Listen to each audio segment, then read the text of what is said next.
I have abandoned all particular forms of devotion, all prayer techniques. My only prayer practice is attention.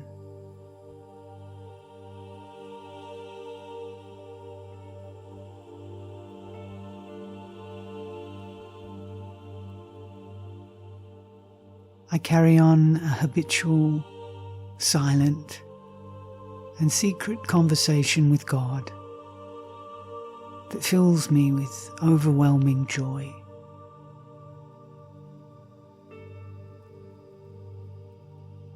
I live as if there were no one, save God and me, in the world.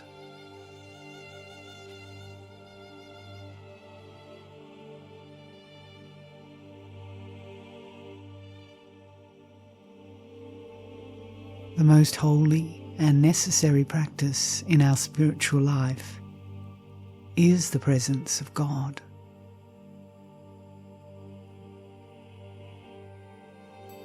That means finding constant pleasure in this divine company, speaking humbly and lovingly with Him in all seasons, at every moment, without limiting the conversation in any way.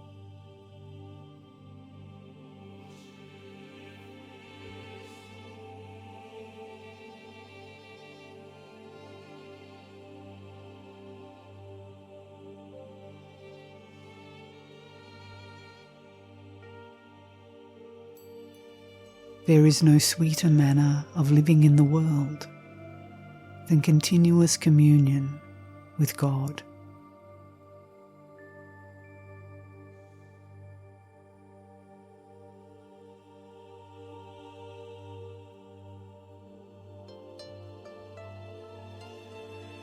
To practice this correctly, the heart must be empty of all other things.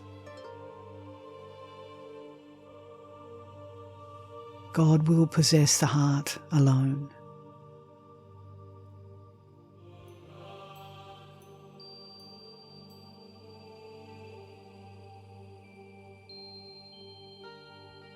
He cannot possess it solely without emptying it of everything else.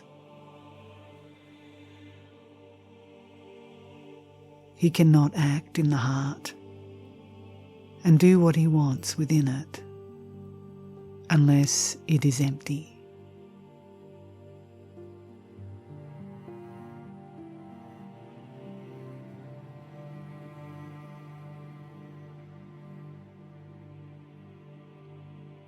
Emptiness is that which frees us from religiosity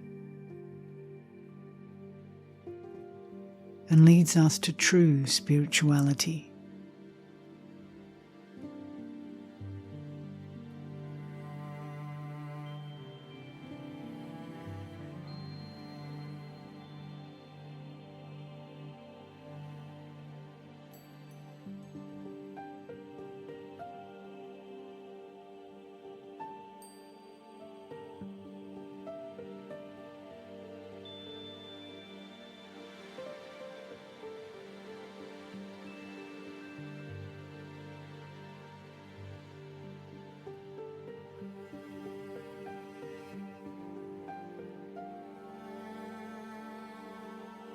It is not necessary to have great things to do.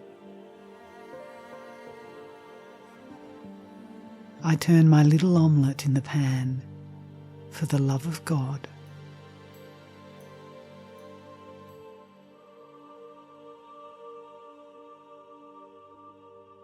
The time of business does not differ with me from the time of prayer.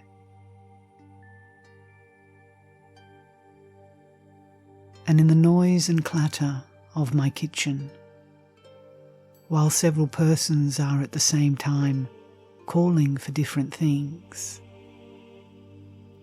I possess God in as great tranquility as if I were on my knees.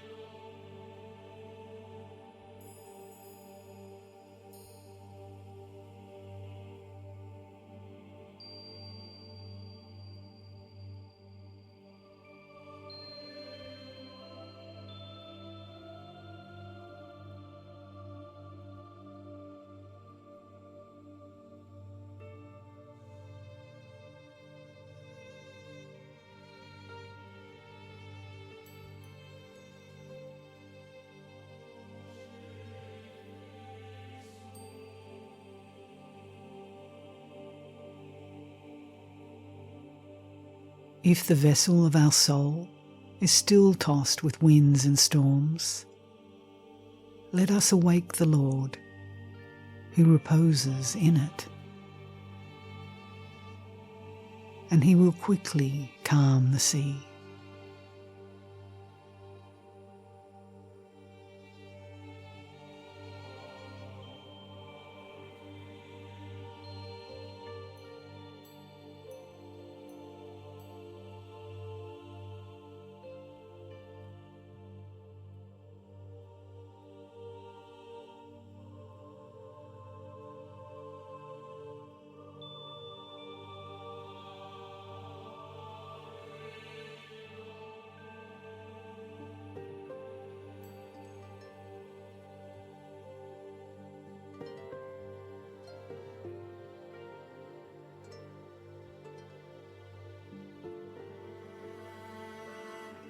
A little lifting of the heart suffices. A little remembrance of God. One act of inward worship are prayers which, however short, are nevertheless acceptable to God.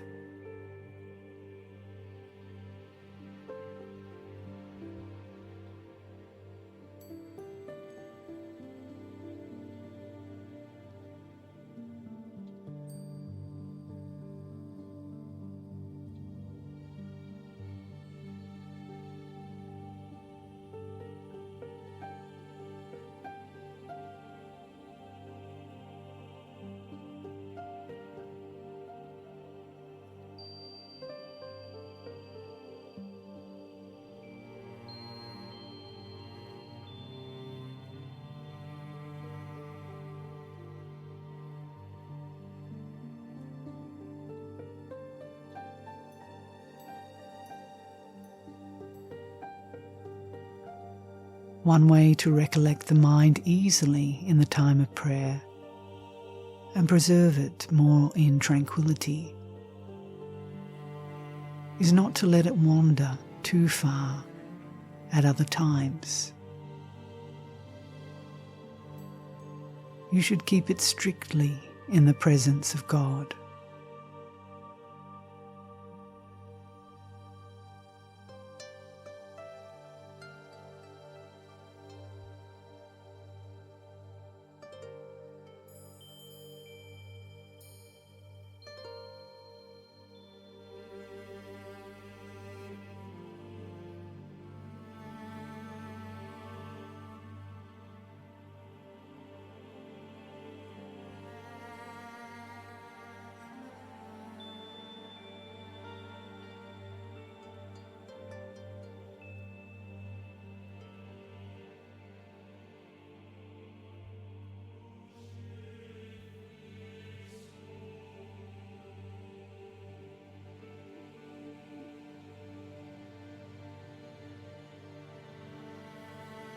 I cannot imagine how religious persons can live satisfied without the practice of the presence of the divine.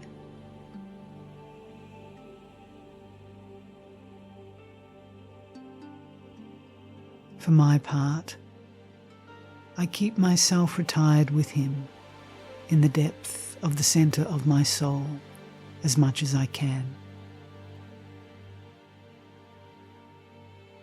And while I am there, I fear nothing.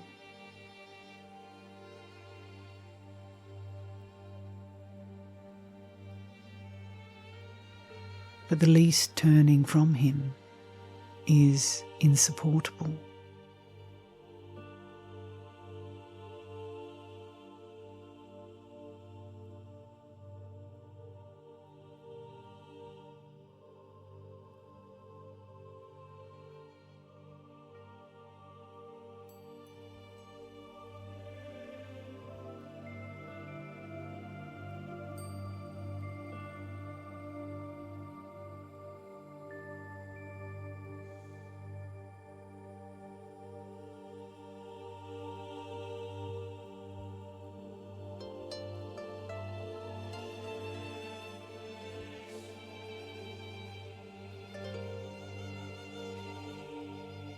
How happy we would be if we could find the treasure of which the Gospel speaks. All else would be as nothing.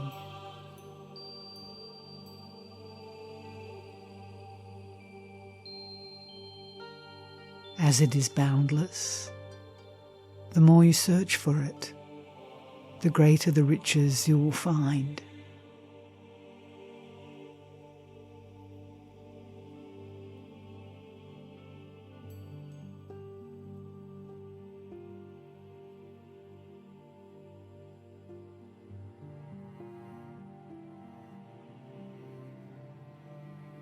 Let us search unceasingly,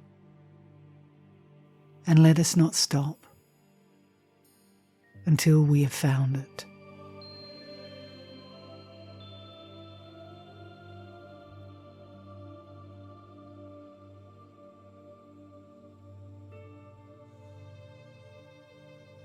Let us seek Him often by faith.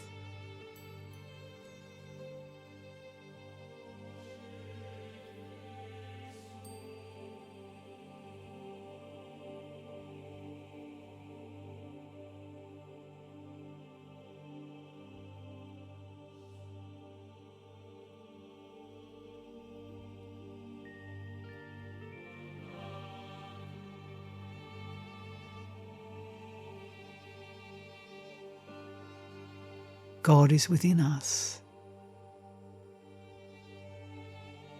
Seek not elsewhere.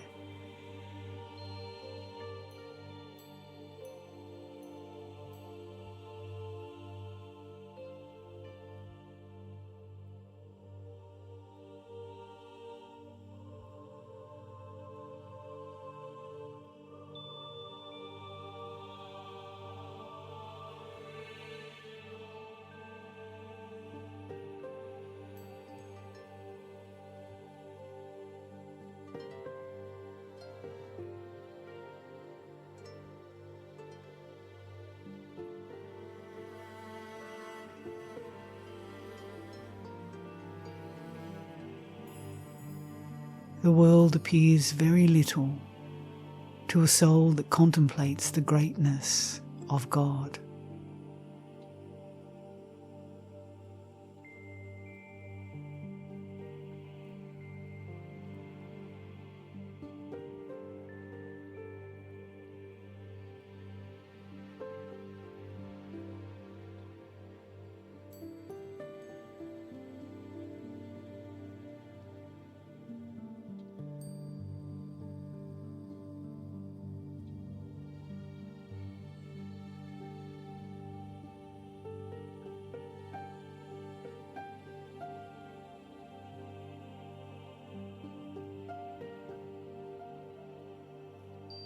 By repeating this practice often, it becomes second nature.